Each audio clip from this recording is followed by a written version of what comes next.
কি রান্না করছো মা আজকে? এই যে সোনা, আজকে চিকেন করছি। এই যে লেগ পিস বাহ। দিয়ে এইসব আজকে এই যে চিকেন করব। সব লেগ পার্ট, এই যে বড় বড় লেগ পার্ট দিয়ে আচ্ছা সব চিকেন করব আজকে। মানে ছোট ছোট কিছু না, সব বড়। আচ্ছা, আর কি করছো? আর করেছি বেগুন ভাজা, করেছি ছিম আলু ভাজা, মাছ ভাজা, লাউ দিয়ে ডাল, চাটনি, আর মাছের কালিয়া, আর এই মাংস। পাপড় বলতে ভুলে গেলে। লাস্টে। আচ্ছা ঠিক আছে। এই যে দেখো পিসগুলি, আজ অনেকদিন পর আনছি না, লেগ পার্টগুলি এইভাবেই করবো। হ্যাঁ, আচ্ছা, hello guys, welcome to our channel Sonu Sudeeps blog. আশা করছি তোমরা সবাই ভালো আছো, আমরাও সবাই খুব ভালো আছি। তো আজকে আমার বিবাহবার্ষিকী। আজকে বলতে অনেক দিন আগেই বিবাহবার্ষিকীটা চলে গেছে, সেই 1 ফেব্রুয়ারি।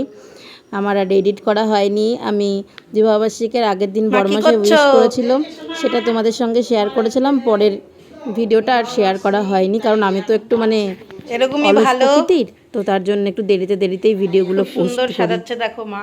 স্নান করে সাজুগুজু করে নিচে চলে এসেছি। কিছুক্ষণ আগে তো দেখলেই তুমি মা কি রান্না করছো? করছিল। আর আজকে ছোটোখাটোই একটা 4 জনের অনুষ্ঠান, কারণ আমার মায়ের শরীর ভালো না, কাকারও তেমন শরীর ভালো না, তার জন্য ওরা আসতে পারেনি। আর দেখো কত সুন্দর করে মা সাজিয়ে গুছিয়ে দিয়েছে। মা কিন্তু সমস্ত কিছু নিজের হাতেই করেছে। আর আমাদের বাড়িতে যদি কোনো অনুষ্ঠান হয়, মা সুন্দর কিন্তু হয়েছে। নিজের হাতে এরকম সাজিয়ে গুছিয়ে দেয় আমাকে, আর আমার বেশ ভালোও লাগে। অনেক ভাগ্য করে কিন্তু আমি এরকম একটা মা পেয়েছি। শাশুড়ি পাইনি, মা পেয়েছি কিন্তু।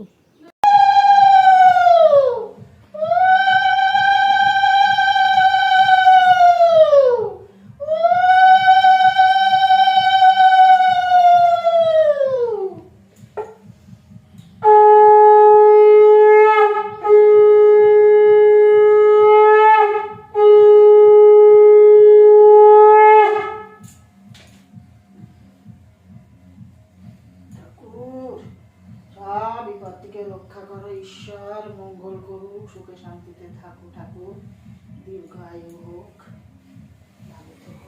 পরে কোনো পয়সা না দেখি এদিকে আসো। পরে করিস। আস্তে আস্তে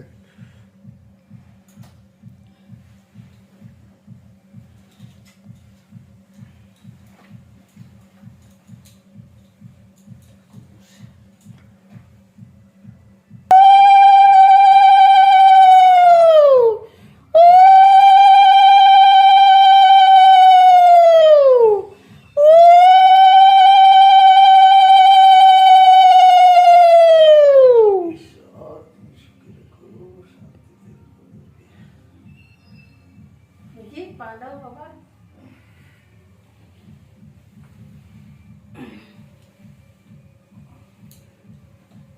শান্তিতে থাকো, শান্তিতে থাকো।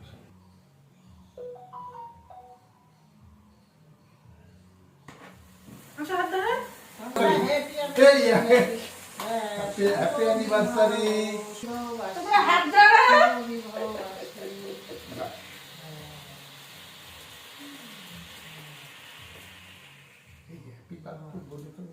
ওটা কেটে দেবো, ওখানে একটা গান দিয়ে দেবো।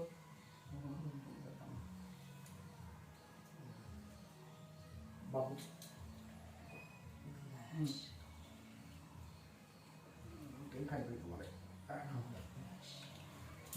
এইবার সুন্দর করে এখানে বসে দুজনে খেয়ে খেলবা। হ্যাঁ শোনা, যা খাবার খাও, বাবুরাও নিয়ে এনে দেবো এখানে। হ্যাঁ, সব বসে খেয়ে। হ্যাঁ, পাপ দেখা যাচ্ছে না, একটু নামাই দিতে হবে, একটু পিছিয়ে দিতে হবে, যা দেখা যাচ্ছে যথেষ্ট বাবু। একটু পিছিয়ে করো।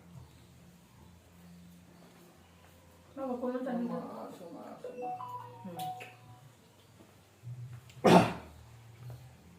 দিয়েছে তো। আমার যে এত লাফালাফি কথা বলা, তোমরা সবাই দেখো যে এইগুলো কিন্তু এই মানুষটার জন্যই সব কিছু। এই মানুষটা যদি সঠিক না থাকতো না, তাহলে আমার জীবনটা পুরো এলোমেলো হয়ে যেত। কারণ আজকালকার দিনে কোনো শাশুড়িকেই দেখি না, বৌমাকে বৌমাই ভাবতে পারে না শাশুড়িরা, আর তো মেয়ে তো দূরে থাক।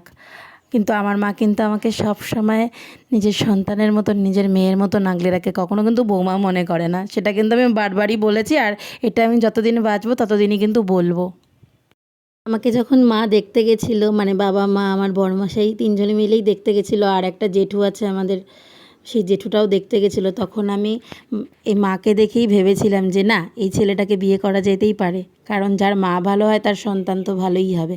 আমি কিন্তু মাকে দেখেই আমার বড়মশাইকে পছন্দ করেছি। যদিও আমার বড়মশাইকে দেখেও অনেকটাই পছন্দ হয়ে গেছিলো, কারণ বড়মশাইও কিন্তু খুব ভালো আর খুব মিষ্টি মনের মানুষ। একদিন আমাদের প্রেম কাহিনীর গল্প অবশ্যই তোমাদের জানাবো। যদিও আমাদের প্রেম করে বিয়েটা হয়নি, দেখে শুনেই বিয়ে হয়েছে, ওই দেখে শুনে প্রেম আর কি, দেখে শুনে, মানে প্রেমের থেকেও বেশি। আরেকটা মানুষের কথা যদি না বলি তাহলে আমার খুব বড় পাপ হবে, সেটা হচ্ছে বাবা। আমার ছোটোবেলা থেকে বাবা ছিল না। আমার যখন 7 বছর বয়স তখন আমার বাবা আমাদের ছেড়ে চলে যায়, মানে মারা যায়, বাবা আর এই পৃথিবীতে নেই। কিন্তু আমি বিয়ের পরে আবার আমার বাবাকে ফিরে পেয়েছি। আমার কখনো মনে হয় না যে আমার বাবা নেই। যদিও ছোটোবেলা থেকে মা আমাকে কখনো বাবার অভাবটা বুঝতে দেয়নি। সব সময় বাবা মা, আমার মাই ছিল আমার বাবা, আমার মাই আমার মা। এখনও যদিও বাড়িতে গেলে দুটোই মা, কিন্তু এখানে মানে এই শ্বশুরবাড়ি না বুঝলে তোমরা, শ্বশুরবাড়ি না বললে তোমরা বুঝতে পারবে না। এই বাড়ির বাবাও কিন্তু আমাকে একদম সন্তানের মতো আগলে রাখে। আমি যখনই যা আবদার করি তখনই কিন্তু তাই এনে দেয়। অনেক সময় বকাঝকা করি, কত কথা বলি, কিন্তু কখনো কিন্তু বাবা আমার ওপরে রাগ করে না, সবসময় নিজের মেয়ের মতনই আগলে আগলে রাখে। এখন বুঝতে পারি সেদিন মায়ের কথাটা শুনেছিলাম বলেই আজ কিন্তু আমি এত ভালো আছি। মা বাবার কথা না শুনলে কিন্তু সন্তান কখনোই সুখী হতে পারে না। আজ আমার মা আমাকে দেখে শুনে এরকম ভালো একটা পরিবারে দিয়েছে বলেই কিন্তু আজ আমার জীবনটা এত সুন্দর। তো চলো টাটা, সবাই ভালো থেকো, সুস্থ থেকো।